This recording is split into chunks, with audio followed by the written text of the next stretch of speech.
You've heard me say begin with the end in mind. I screwed up with my Whiteboard Wednesday video today. It just didn't hit the mark. The content is still broadly good. The delivery kind of sucked. But let's begin with the end in mind. Number one, when we're going to follow up on meetings with customers, let's make sure that we're highlighting what we heard, what the next steps are, and deliver on our first next step. The only way that you can do that really well is if you go in with your call plan, know who's going to be in the room, anticipate their objectives, know what your objectives are, desired next steps going into it, so that you have a view on who will do what by when coming out of the meeting. And in the middle, remember, there are things that are going to be said, there are going to be things that are heard, and there are going to be things that are remembered. That's why you do your follow-up, what you heard, what you're excited about, what those next steps are, then deliver on the next steps. And before you go in, think about these 4 things. What do you want people thinking about, feeling, saying, doing? Thinking, feeling, saying, doing. The thinking and feeling piece are going to impact their ability to say certain things and ultimately do things. Here's what I like about whiteboards. Number one, I could screw up content and ultimately erase it. So today on Whiteboard Wednesday, what I'm going to do, and this is going to be a little bit different than what we've done before. I'm going to share with you how I take notes, and we're going to do this live. One of the cool things about doing this with a whiteboard is we can, when you're on a meeting like this and someone is in the room and they say something like communication, I can put the word communication or communicate up here and someone can see it. It's their word. And I said, what are some of the challenges with communication? And the challenges are, hey, there are things that are said and they aren't necessarily always heard. There are things that are said and then there are things that are remembered. And one of the reasons why there's a difference between those things that are said and remembered is because not everything is actually heard. And you start to build together as you're going through it. And then we can ask people a question, like, what else would you add from a communication challenge perspective? And one of the challenges with communication is people are distracted. So if you're in a meeting and you're looking at one of these things while you're in the meeting, you're distracted. You may not be paying attention. Now, every once in a while, I will look at something like this just while I'm still listening, and it'll drive Jen nuts when we're at the dinner table. And that's why I'm trying to keep the phone away, but so that I can stay engaged on a story. Let my mind be a little bit distracted. We don't need to get into that right now. But communication, there are things that are said, there are things that are heard, and there are things that are remembered. When people are distracted, it's really hard for those things to come together. So we've got to watch out for distraction. What I'm doing here, each time I turn around, is I'm giving you, your brain, a chance to kind of absorb some of the information. There's a disconnect. You're looking at my eye contact. You're not looking at my lips moving as we're talking through it. So communication, said, heard, remembered. As we take notes, broad pieces of my notes are going to be in black. The black marker is general notes. Now, let's say that there is a specific next step that needs to come up. Well, I'll put that over here in red, and it might be send notes or send summary. So that might be a next step that we have here. Now I've got it highlighted in my notes and I know where to go to, because at the end of the meeting, when I summarize what was heard, then I can lay out what our specific next steps are. By having that called out in red, it makes it a little bit easier to remember those and see those pop up. Now, I use a third color, I use blue, and one of the reasons I use blue is every once in a while someone will say something that catches my attention, and I want to add it over here as something that we want to get into later. I want to get this into this at a later date. And if I have that blue item, it reminds me, hey, that's an important thing that I want to ask a question about at some point in the future, but it's not necessarily the thing that I want to do right now. Okay, so I use 3 different colors: blue for the stuff that I'm kind of parking over here, red for those hot things that are next steps, and black for the text. That's the color coding piece. Now, the other thing that I like to do when it comes to when it comes to working through this, and this will be in those guided whiteboard sessions that you've heard us promoting. These are really good for leadership teams. They're really good for cross-functional teams. They're really good for creating a level of engagement across your team as you work toward, in a guided conversation, solving a specific problem. And the framework that I use is the hexagon. The first thing I want to understand is, what is the specific problem that we're looking to solve? How do people define it? Let's say the problem that we're trying to solve, which is something that we're solving for right now, which is how do we bring more people into Find My Catalyst? How do we help people find their catalyst at findmycatalyst.com? Our first problem is more people at findmycatalyst.com. We want more people subscribed, and we want more people sharing. So if our challenge is we want to draw more people in, one of our objectives, we want to figure out how do we draw more people in.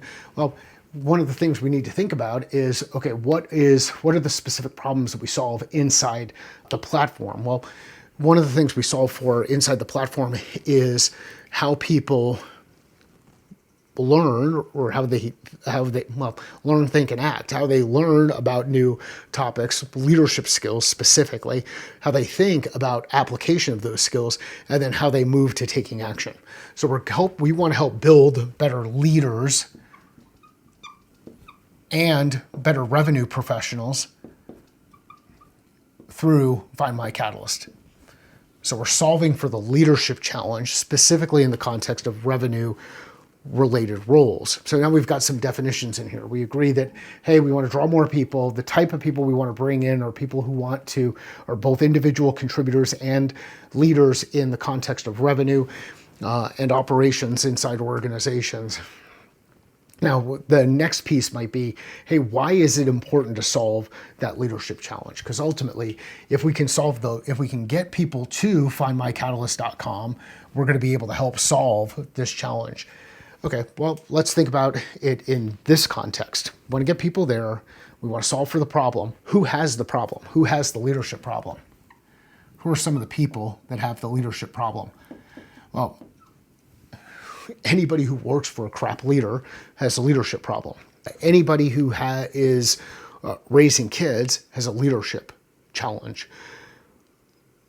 You start building those leaders at the front line as they're growing up. You expose them to new situations. You create opportunities for them to work through some really high pressure things through competition, sports, band, arts, debate, create space for them to compete.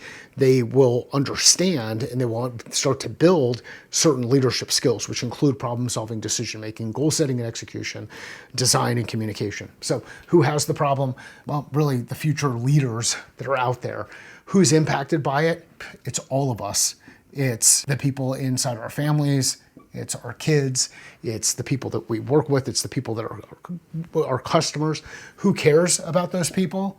Well, ideally it's senior leadership. So we'll call this C-suite. We'll call this boards.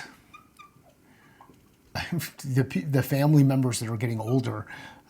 So we've got a number of different people who are in this group who both have the problem, who are impacted by the problem, and care about the people who have or are impacted by the problem. That helps you gain perspective. And when you do this in a whiteboard environment, you start seeing this build up. We're actually working together as a team to help solve this specific problem. Well, why does the leadership problem persist? Why does it persist? And this is where things get pretty cool. And this is where you really want to have a deep conversation with a group of people who can work through that kind of thing. And this is all, we're talking about getting more people to Find My Catalyst, specifically focused on the leadership challenge and addressing the leadership challenge and building an experience for folks. But when you go through and you have clarity around the problem that you're looking to solve for, you have the perspective of the people who are engaged or connected to the problem. Now you can get into this root cause analysis discussion. Talk about, hey, well, why does that thing keep happening? Well, why did that happen? Ask your 5 whys, work through that root cause analysis, and then move into impact. What's the impact of solving, check, or not solving? So what's the impact? You start to see this up on the board, and people start to see their words, they get engaged. This is one of those areas where a whiteboard, a tool like this, can help both with note-taking and perspective. You can also ask the question, what are we missing? What's not up on the board? When we know what's not up on the board, we understand where some of our blind spots are, some of our perspective. And I'm not going to go through the whole detail of the problem solving thing. You can go through and look at some of the other videos around that. But remember, this is that Mary Poppins approach to problem solving. It's that first top area before we even get into how. And then you can come together as a group and start figuring out, hey, how can we solve this? How can we work together as a team? If you can't get through those first three pieces, the what, the who, and the why, you've not earned the right to get into how. And too often when we hear a problem, we want to jump right into solution mode and we want to get into how. Functionally, this started as an account plan. Getting that information up on the board can create a connection not only with your external customers, but your internal customers. They start to see their words. Now we've got alignment from a communication standpoint. Not only are things being said, they're being heard, and they're being documented. They're up here on a board. They're being remembered. You can do this in a digital environment using an iPad or some other note-taking tool, or using Google Docs as a way to keep and document things. Or you can do something in an analog environment using a whiteboard like this. Now, I've got a pretty big whiteboard. I've increased the size of it so they can fit the entire frame here. You don't need a giant whiteboard. You can even do this in some smaller whiteboards, but you want to have a process for asking the questions so that you help minimize or reduce the number of blind spots that you have. You want to have the notes documented in real time so that you reduce the number of blind spots that you have. If you can operate in this kind of environment, you can see some amazing energy transfer with your customers and create an experience where there's a high level of clarity around who will do what by when, a high level of clarity on whether or not it's worth solving the problem, a high level of clarity around, do you actually have the right people in the room at the time to make certain decisions or solve the problem? This is how I use a whiteboard to help communicate with customers, both internal customers, people on teams that I'm leading, and external customers, new business opportunities. And I would love to help you, show you how to do this with your team and change the way that your team is communicating with your customer base. You'll start to see your deals not stall as much. If your deals are getting stuck, it's likely due to a lack of alignment from a prioritization standpoint, a lack of clarity from a communication standpoint, or a lack of understanding.